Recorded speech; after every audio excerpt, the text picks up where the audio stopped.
Ok, On écoutez... cherche un Money Slave d'ailleurs pour nous financer. Donc C'est pas mal. J'étais pas au courant, ok, d'accord. On va passer à la suite. Et donc la suite, si je me trompe pas de bouton, c'est Solène. Oui. C'est parti.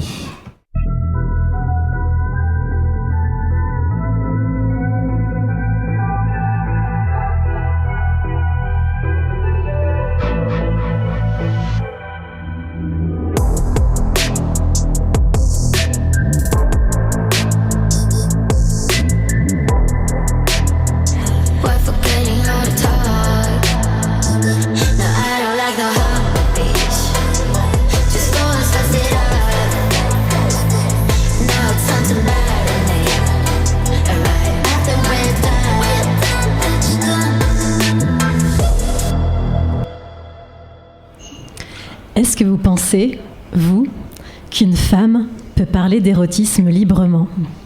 Non. Alors, comme vous le savez, depuis que j'ai écrit le spectacle Plaidoirie d'une soumise, je reçois régulièrement des messages du public dont les sujets abordés sont toujours très intéressants. Et c'est avec le message d'Alma que je vous propose aujourd'hui de réfléchir tous ensemble et d'échanger nos points de vue. Voici son message. Chère Solène, dans votre spectacle Plaidoirie d'une soumise, vous parlez de la liberté de la femme par le prisme de l'érotisme. Et surtout, vous permettez le doute du public et la possibilité de vraiment réfléchir sur les sujets que vous abordez. Vous ne servez pas un propos tout tracé, tout blanc ou tout noir. Vous jouez avec les normes, les limites, y compris celles de l'art, l'acceptable et l'inacceptable. Voilà, je suis artiste plasticienne et j'essaye depuis peu de mêler l'érotisme à mon travail, mais je bloque. Voilà, je bloque. Je trouve que c'est vraiment pas évident, en tant que femme, de parler d'érotisme. Alors, pour cette nouvelle chronique, je vais vous embarquer dans l'histoire sans fin, dans les méandres sinueuses de ma cervelle, puisque je vais frôler la philosophie de l'art lorsqu'il parle d'érotisme, et surtout, quand on est une femme artiste. Alors, pour la petite anecdote qui n'a rien à voir avec ma chronique, avec mon manque de confiance en moi légendaire, j'ai envoyé ma chronique à ChatGPT pour savoir si ce que j'avais écrit était intéressant. Maître ChatGPT, donc. Mais non. Maître ChatGPT. Et alors, il m'a dit quoi ? Et l'intelligence artificielle m'a répondu, en gros, que l'intérieur de mon cerveau ressemblait à un épisode de Black Mirror, version interdite aux moins de 18 ans. Mais non. Oh, il est prude. Dis Faut donc, qu'on écoute d'éduque chaque GPT, quoi. Faut lui dire plein de trucs, là. Faut qu'il apprenne des choses. Là, ça va pas du tout, hein. Et c'est grâce à Sébastien, finalement, que de temps en temps, je dialogue un peu avec ChatGPT. Enfin bref, c'est une autre histoire. Je l'utilise pas, bien sûr. Donc, je ne sais pas si je dois me mettre à flipper de moi-même, mais pour commencer, j'aimerais partir d'une expérience que je vis moi-même avec mon spectacle. Une expérience qui met parfois encore un petit doute quant à ma manière et surtout à mon droit de parler d'érotisme féminin tel que moi, j'en ai envie. Alors, pour celles qui n'ont pas vu le spectacle, Plaidoirie d'une soumise, ça parle d'une avocate qui défend son client et qui est accusée d'actes de torture et de barbarie sur sa compagne. Il se trouve que cette femme est sa soumise, qu'ils ont un lien BDSM et que donc, elle était consentante de ce qu'ils ont pu vivre ensemble. La pièce, c'est donc une plaidoirie qui est entrecoupée de retours dans le passé, qui montre au public des scènes de vie de ce couple. Et je tiens à dire que plaidoirie, ça fait un peu plaidoirie, c'est pas du tout dans un tribunal, enfin c'est vraiment très vivant, voilà, c'est pas juste une heure et demie de plaidoirie. Voilà, tout à fait. Précise, ouais. Et donc le but de la pièce, c'est de monter crescendo dans l'intensité des scènes pour susciter des réflexions au public. Et parmi ces scènes intimes se trouve une scène qui trouble, voire qui dérange plus que les autres. Une scène de vente aux esclaves. Bon. Alors je précise, ça allait peut-être le dire, quand il y a une bande audio où on entend des hommes qui voient arriver la soumise qui va être vendue, et donc on entend tous les hommes parler, beau lot à acheter, etc. etc. Voilà, est-ce que vous continuez sur les... Tout à fait. Donc bon, dit comme ça peut paraître un peu tendu, mais en fait, la soumise, qui est à ce moment-là mise en vente au cœur de l'Assemblée, prend plaisir et elle consent parfaitement à ce qu'elle vit. Et ça se voit par des petits détails de jeu de la comédienne. Enfin, de moi. Enfin, bref. De la comédienne, de la comédienne. Et donc, la remarque qui me revient parfois, c'est que la soumise n'exprime pas son consentement clair. Et ça dérange. Et ce qui m'a aussi posé la question, c'est que l'année dernière, j'ai fait appel à un diffuseur pour mieux vendre le spectacle. Il me demandait de rajouter une réplique au début de cette scène pour que la soumise exprime clairement le consentement. Quand il m'a proposé ça, j'ai refusé pour différentes raisons. Mais bref, ça va amener donc toutes mes questions que je vais vous poser maintenant. Alors, a-t-on besoin, dans l'art érotique, de mettre un petit astérisque qui dit « Toutes les scènes de cet imaginaire sont garanties avec consentement fictif certifié ». Est-ce que mon imaginaire doit être aussi sécurisé qu'un plan Vigipirate ? Oui. Ça me ferait peut-être du bien en même temps. Ou pas. En tout cas, moi, à un moment donné, quand ça me revenait comme ça, j'ai presque eu envie de distribuer des brochures pédagogiques à la sortie du théâtre. Alors, c'est pas qu'en soi, c'était une mauvaise idée, mais je me suis demandé, est-ce que c'est encore de l'art, si j'en viens à faire ça ? Et surtout, est-ce que ça respecterait encore ma démarche artistique, qui était celle de troubler le spectateur et d'être suffisamment impactante pour provoquer des réflexions ? Alors, en tant qu'artiste, et particulièrement en tant que femme artiste, je ressens comme Elma une certaine pression à parler d'érotisme. Quand je crée le spectacle de Plaidoirie d'une soumise, je pensais pouvoir être libre de créer ce que je voulais. Et avec le temps, avec les retours du public, etc., je me suis rendu compte que c'était pas si simple. Et qu'en tant que femme, on a quand même une responsabilité aujourd'hui. Alors, sur le baromètre de la liberté d'expression et de création, à quel endroit se situe exactement une femme artiste qui parle aujourd'hui d'érotisme ? Son art érotique doit-il venir contrebalancer des siècles de patriarcat et réinventer les rapports de pouvoir entre les sexes ?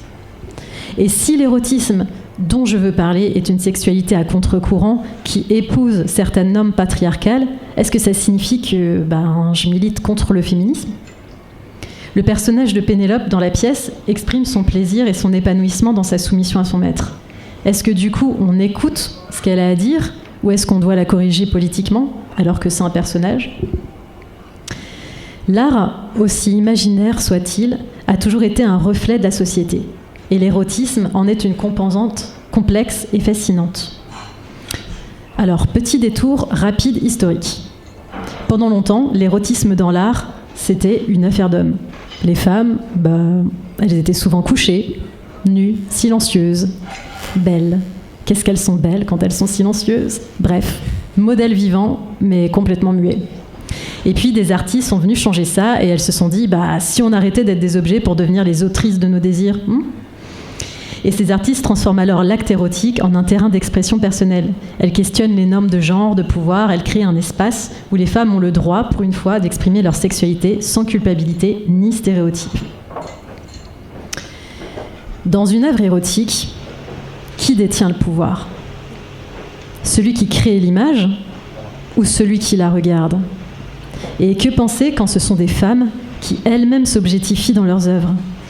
Est-ce qu'elles sont justement les sujets ? Ou est-ce qu'elles deviennent des objets vides et sans âme, sans combativité et sans féminisme ? Créer de l'art érotique peut être un acte de résistance face à des normes de répression, en particulier les normes qui imposent des comportements ou des identités sexuelles limitées.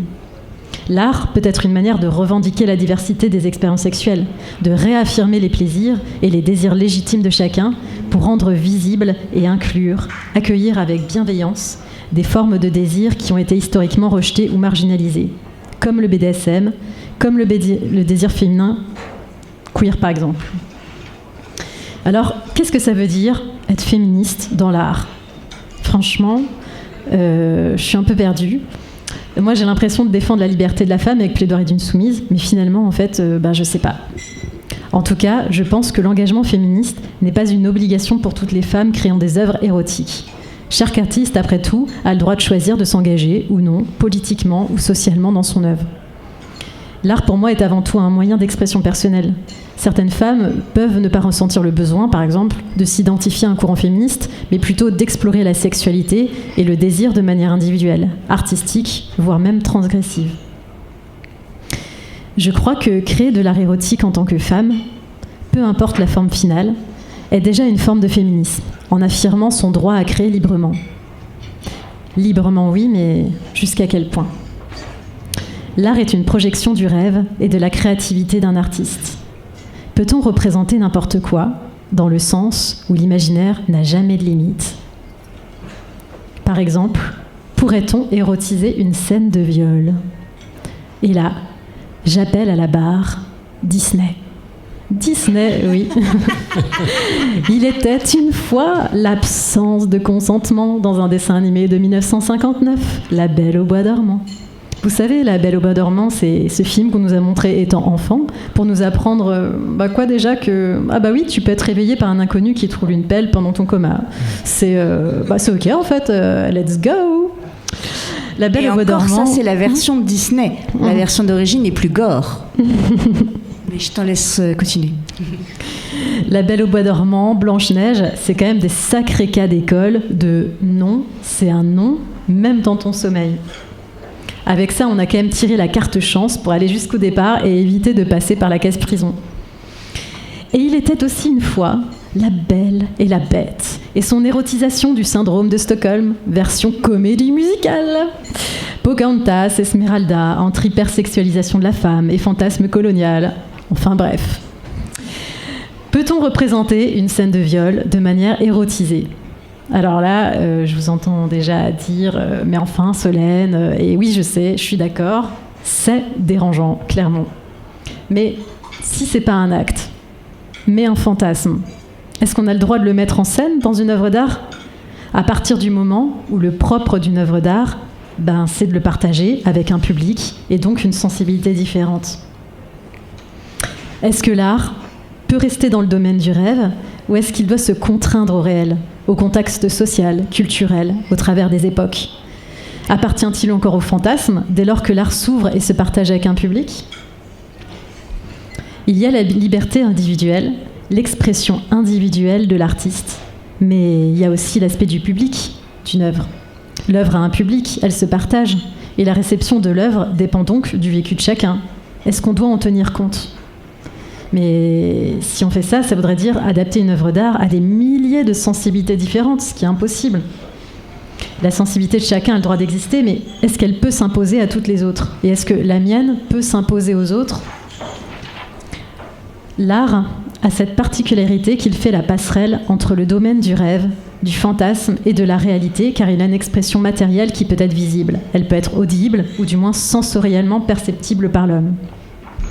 Mais est-ce que l'art peut encore rêver librement et sans limite ? Faut-il un encadrement de ces œuvres qui pourraient être jugées hors normes ou provocatrices, immorales, interdites ? Est-ce que l'art peut être immoral et inacceptable, tout comme l'intimité peut être considérée comme immorale, voire inacceptable ? Mais comment juger alors de ce qui est immoral ou ce qui devrait être interdit dans le domaine de l'intime ? Et donc, comment juger ce qui serait une mauvaise représentation artistique de l'intime et de la sexualité d'une femme ? Dans le sens où la réception d'une œuvre d'art dépend de chacun, puisque c'est le propre de l'art, toucher chaque personne du public individuellement de la manière qui lui est propre, à travers des émotions qui lui sont propres. Donc, pour conclure et avant d'ouvrir la parole au public, je dirais que je pose beaucoup de questions sans forcément avoir des réponses. Je me construis encore en tant qu'artiste et surtout, je me construis encore en tant que femme dans le monde d'aujourd'hui et j'ai encore beaucoup de chemin. Et donc, la question que j'aimerais vous poser, c'est a-t-on une responsabilité en tant que femme et surtout un devoir quand on parle d'érotisme dans l'art ? Est-ce que l'art peut encore rêver ? Ou est-ce qu'il faut qu'il se réveille, comme Blanche-Neige, avec le baiser du réel sur le front ? Alors, avant... Oui, Bravo.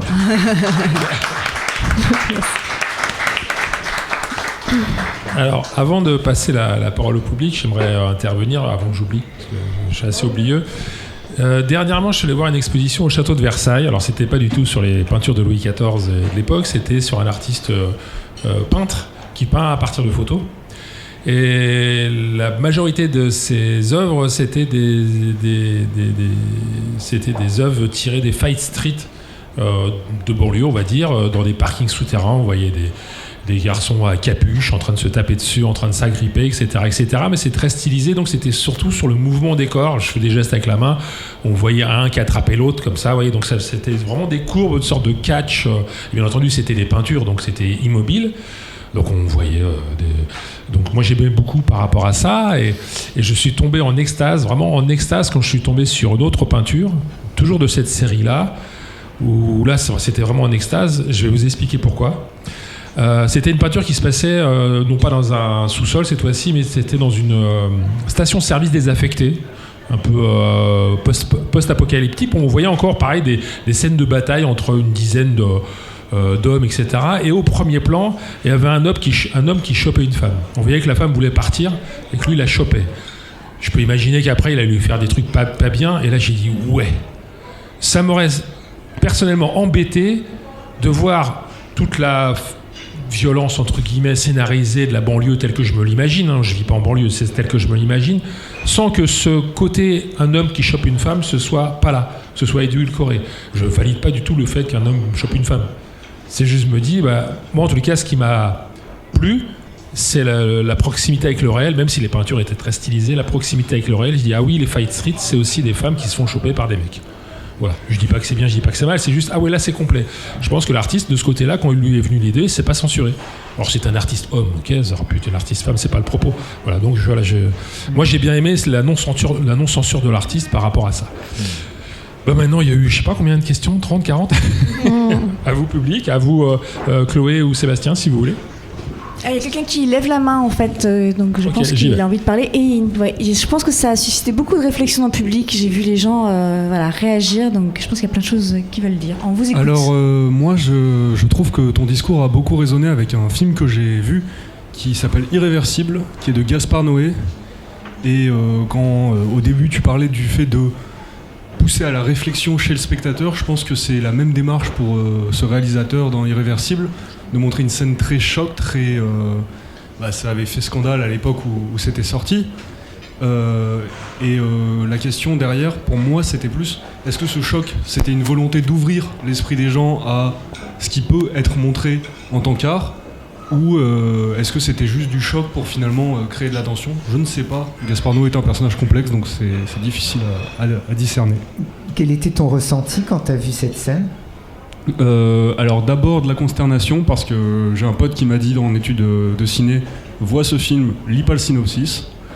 Donc en premier lieu c'était de la consternation, et ensuite c'était un peu une grande réflexion entre l'horreur de ce qui était représenté et le fait que en tant que vidéaste, je me dis aussi il y a des caméras autour et on laisse cette scène se jouer sans qu'il y ait, ça a été ma grande question derrière, c'est est-ce qu'il y a eu 15 fois où ils ont tourné la scène parce qu'à chaque fois il y avait un caméraman qui se sentait mal d'être là en fait, tout simplement.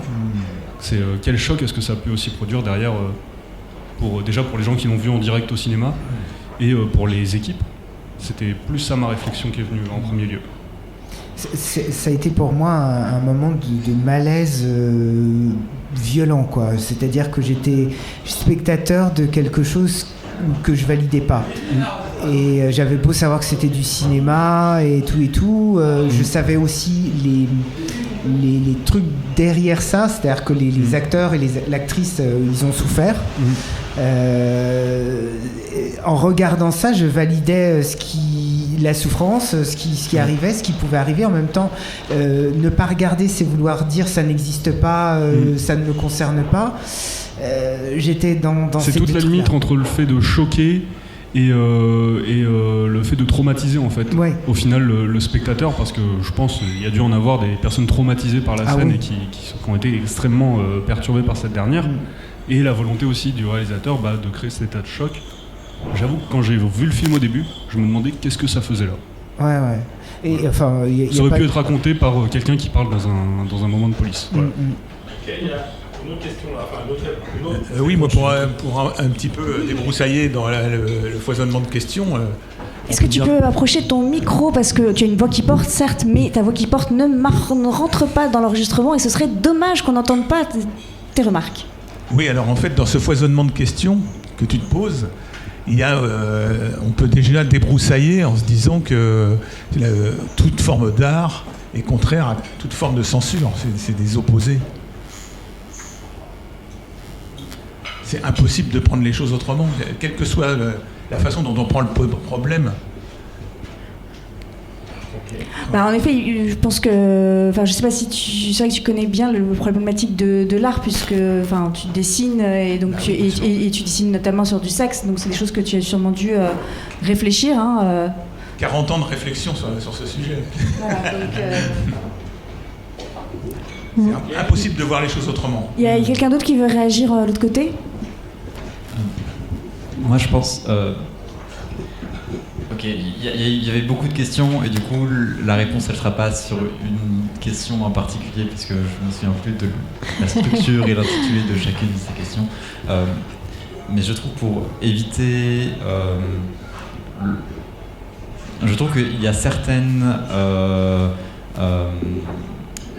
formes d'art qui sont peut-être plus propices que d'autres qui facilitent en tout cas je vais y arriver qui sont plus propices dans le sens où elles posent peut-être autant de questionnements mais ont peut-être moins de problèmes pour régler ces questionnements. Je vais prendre un exemple tout bête. Si on part de la scène de cinéma qui engage des acteurs qui sont consentants, même si c'est leur job, mais qui engagent des véritables humains, entre guillemets, ou une pièce de théâtre, pareil, à un livre qui est écrit, qui engage des personnages totalement fictifs, ou à un dessin. L'avantage du format artistique où le personnage est totalement fictif, sans aucune accroche dans le réel, est peut-être dans l'impact moins important de ce personnage dans la société. Un livre ou toute forme artistique extrêmement figurative, c'est pas le bon terme. Explicite non, avec un personnage totalement fictif, voilà. D'accord. Fictionnel. Oui, fictionnel. Après, un personnage de pièce de théâtre est aussi fictif, mais ce que je veux dire, il est quand même joué par une personne réelle. Le personnage du livre, c'est une suite de mots dans un livre. Et c'est de cette fictivité-là dont j'ai envie de parler. Même s'il peut avoir un impact énorme sur le lecteur, lui-même, il est fictif. Et il permet peut-être de régler des questionnements sociétals sur la perception de ce personnage. Parce que quand le personnage qu'on perçoit est ancré dans le réel, peut-être que montrer des scènes choquantes et extrêmes,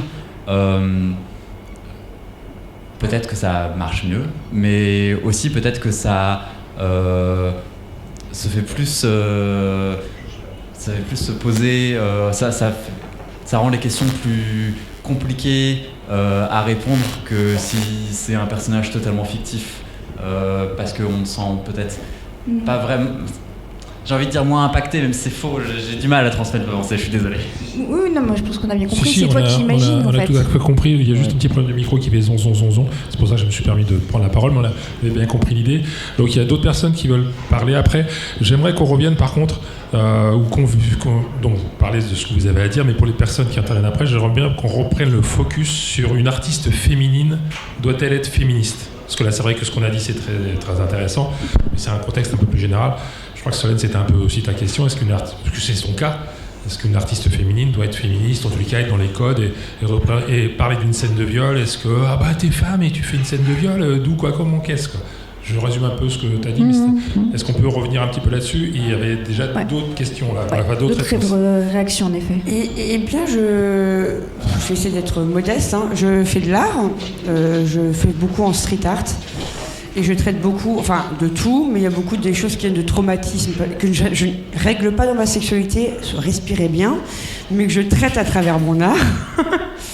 Et j'ai eu des réflexions étonnamment de femmes extrêmement virulentes, alors que justement le fait d'exorciser, je pense, et de faire passer des messages sur des œuvres artistiques comme des collages ou des installations sont là pour dénoncer des choses ou justement exorciser une douleur ou quelque chose.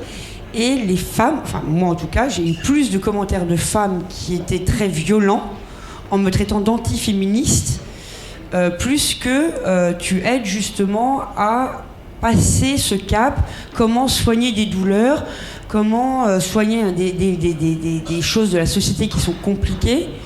Et j'ai été extrêmement choquée. Vous savez, c'est un peu ces connasses au boulot qui vous font t'habiller comme une salope juste parce qu'elles sont jalouses. Mais c'est le même principe. Vrai. Enfin, je dis, quel mec a dit c'est vrai? C'est moi. Non mais c'est vrai. Non mais j'ai été très choquée parce que je le fais pas.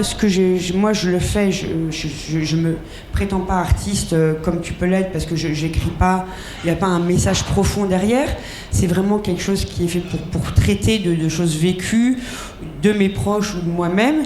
Et la femme en tant qu'artiste là-dedans, dès ça enclenche la sexualité ou des problèmes liés à la sexualité ou tout ce qui est lié à l'agression, je trouve qu'on a une image de non-crédibilité assez aberrante alors qu'on est les premières en ligne de mire, quoi. Voilà.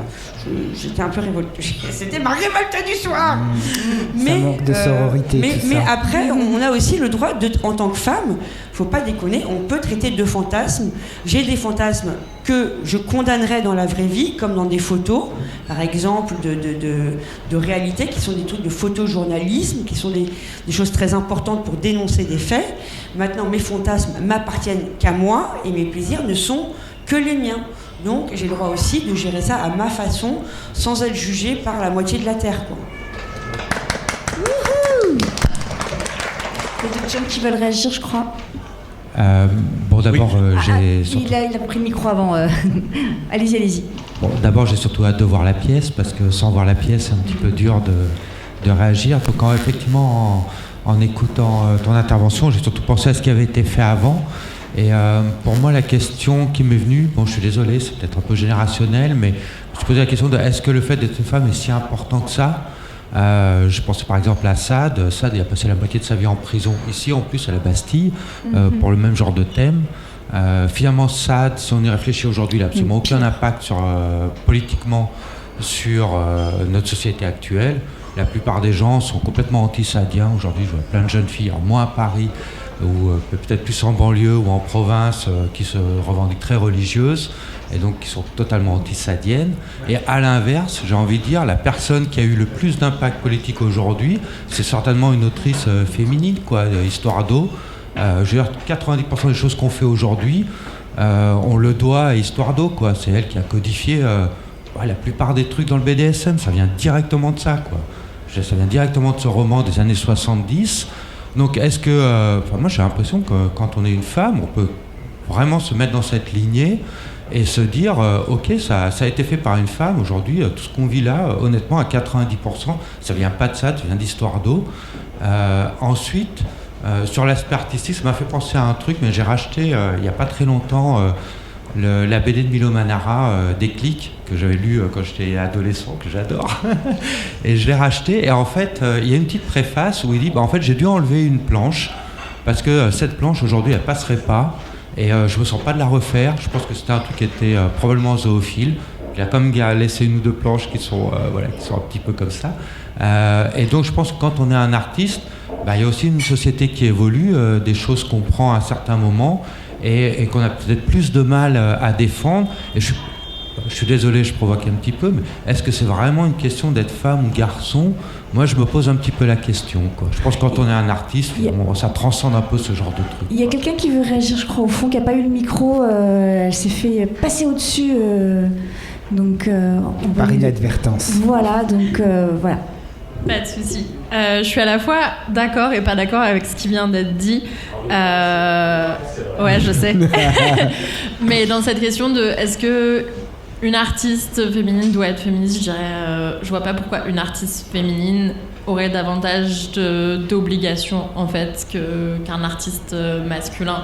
Je vois pas pourquoi on se forcerait à se rajouter une charge mentale alors que dans la vie, une artiste féminine a déjà davantage de charge mentale pour être financée, pour être publiée, pour ne pas se faire harceler si elle est très visible publiquement. Et je dirais que c'est plus une question de responsabilité de l'artiste et de réflexion de la part de l'artiste de se questionner sur ce qu'il produit, à quel point ça va être dans des genres... Enfin, est-ce que ça va être ultra normé ? Est-ce qu'on va avoir des représentations ultra clichés qu'on a vues 50 000 fois auparavant, de couples hétérosexuels blancs, par exemple ? Ou est-ce qu'on va avoir des choses qui sont différentes et qui, justement, questionnent ces normes ? Et donc voilà, ce serait mon avis. Et par exemple, il y a eu la question de la représentation du viol qui a été évoquée. Si on se penche un peu sur l'histoire de l'art, le viol, ça a été largement présent dans l'histoire de l'art. Enfin, c'est pas non plus si tabou que ça. Ça a été, enfin, le verrou de Fragonard. Il y a eu des questions de à quel point c'était consenti, à quel point c'était en fait une agression sexuelle. Toutes les peintures de Suzanne Aubin observées par les vieillards, qui est un épisode de la Bible qui a été représenté dans des tableaux à gogo. Dans la pop culture, ça s'est infusé de partout. Donc en vrai, je dirais que c'est plus une réflexion de comment on le fait et à quel point on le fait bien, à quel point on se questionne dessus. Et après, c'est vrai que quand on est artiste et qu'on qu'on publie son art et qu'on le rend public, on s'expose aussi à avoir des retours. Et il y a des artistes qui vont être très provoques et ils vont mettre des choses provoques. Et soit ils jouent sur l'image, soit ils en ont conscience, c'est leur marque de fabrique. Soit on a des artistes qui vont plutôt chercher à déconstruire ça. Et donc après, ça va être plutôt une question de positionnement de l'artiste, je dirais. Merci. Alors tu disais, parce que là on n'a pas entendu. Il y a ce gros pervers de Zeus qui se manifestait en genre plus il dort parce que les meufs sont vénales et en signe pour se taper les meufs. Ouais, grave. La mythologie grecque est sympa à ce niveau-là, c'est clair. Mais la plupart de l'histoire, les mythes, etc., se sent pas. L'histoire en général. Voilà. Mais non, avant de passer la parole à mon cher ami qui est là, qui avait le micro en tous les cas, ce qu'on peut peut-être rajouter, c'est que maintenant, par exemple, s'il y a une scène de viol, peut-être qu'au début de l'œuvre ou d'une façon ou d'une autre, ça va être explicité, il y aura un trigger warning, comme on dit, attention, quand vous rentrez là pour regarder cette œuvre-là, c'est susceptible de choquer, voilà, peut-être ces choses-là. Je crois qu'il y avait encore d'autres réactions dans le public. C'était la même chose. Je voudrais peut-être juste faire une réaction, peut-être, voilà.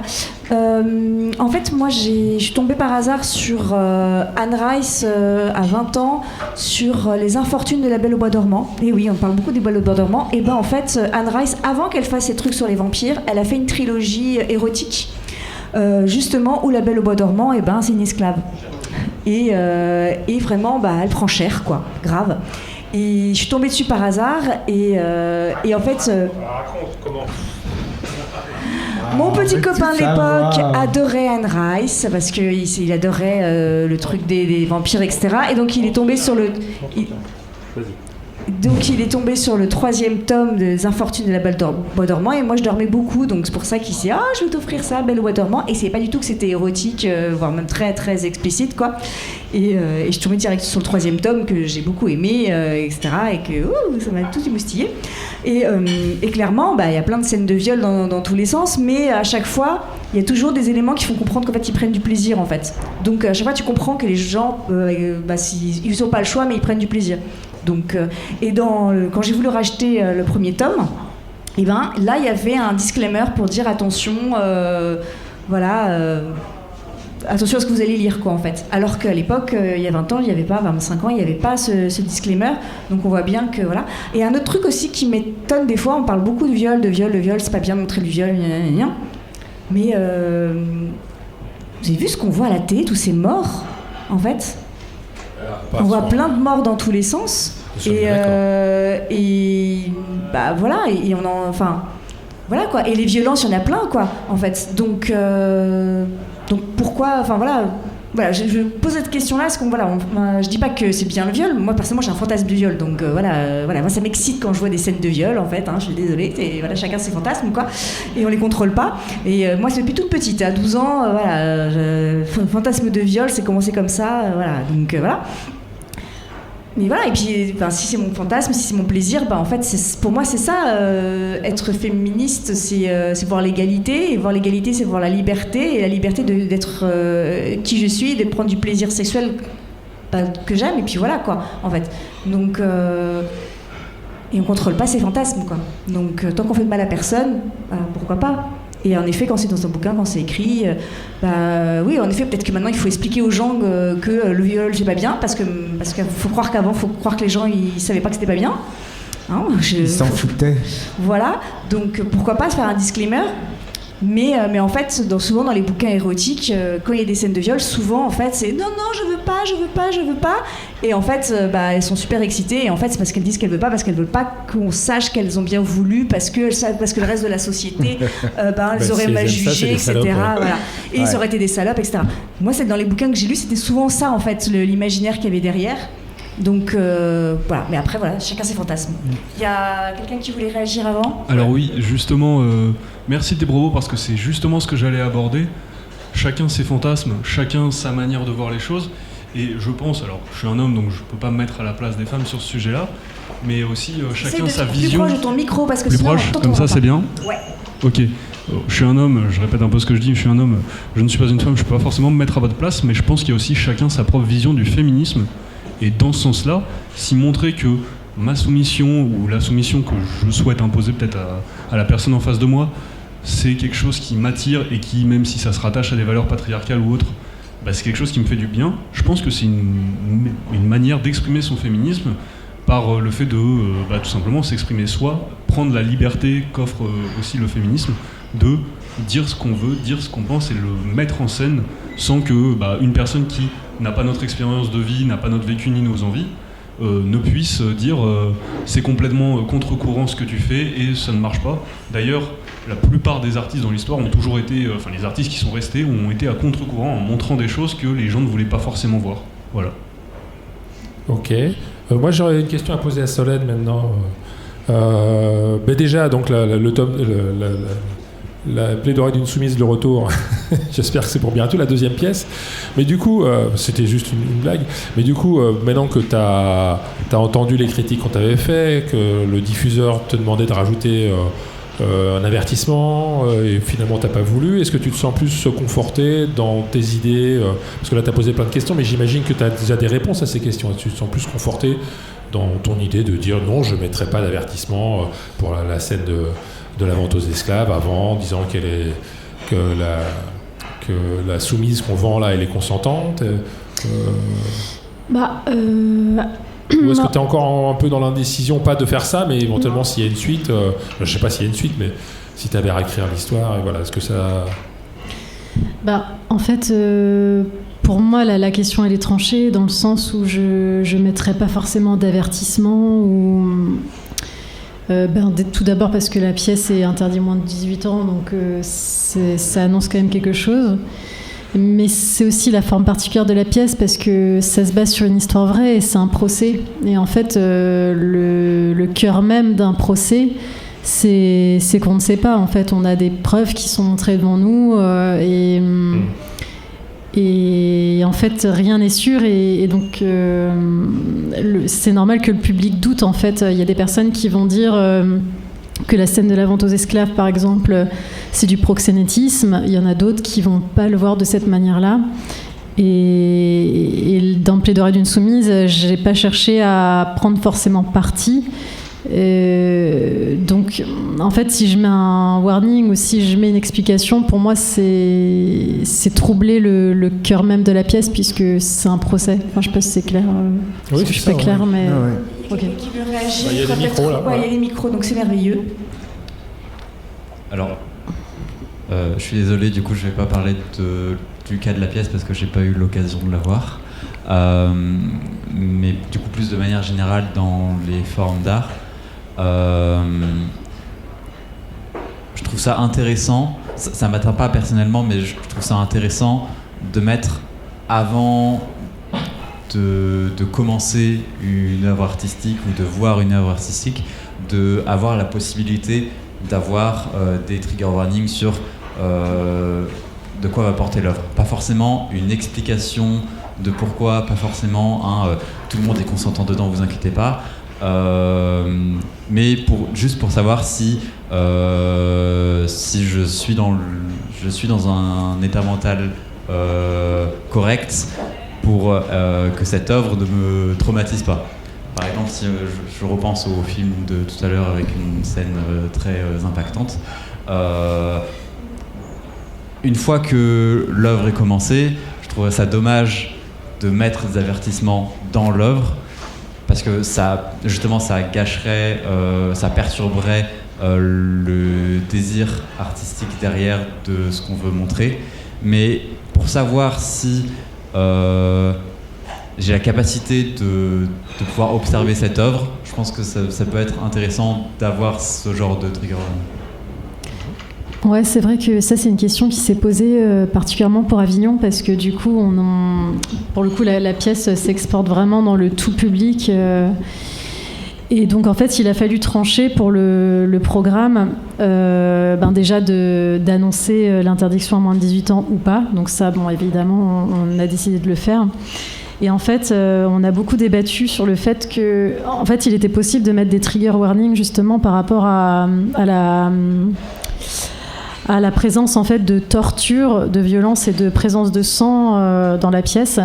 Et donc on a beaucoup débattu et on a décidé finalement de ne pas mettre ce warning, parce que en fait, pour plusieurs raisons. Tout d'abord parce que le titre de la pièce et le résumé, le synopsis, explicite dans le fait que on va parler de BDSM et que c'est propre à ça.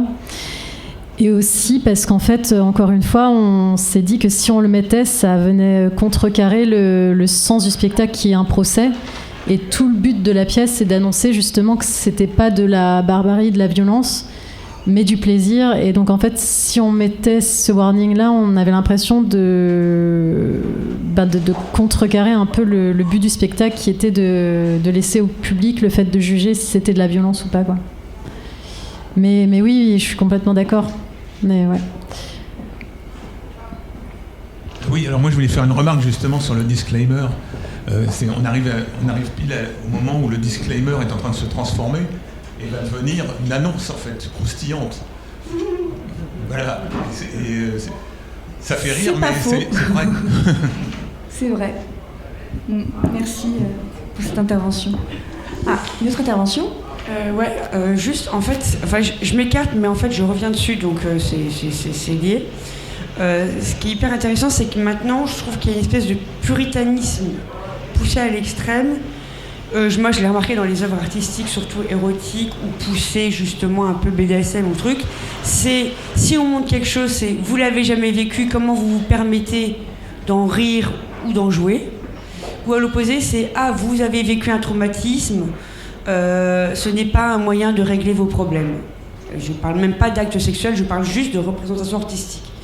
Ce qui, je trouve, pose un gros problème pour l'art, parce que l'art n'existe que pour être perçu et analysé par chaque individu individuellement. Enfin, personnellement, en tout cas, c'est comme ça que je le vis. C'est chacun y vit la vie. Il y a des gens qui peuvent voir des choses qui n'y voient aucune violence, et d'autres qui en voient, et ça force la réflexion.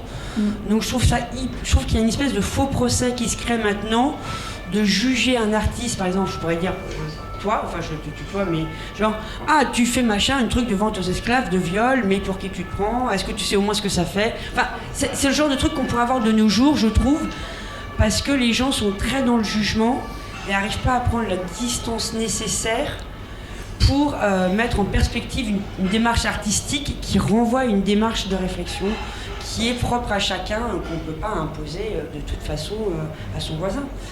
Je suis pas très claire toujours, si.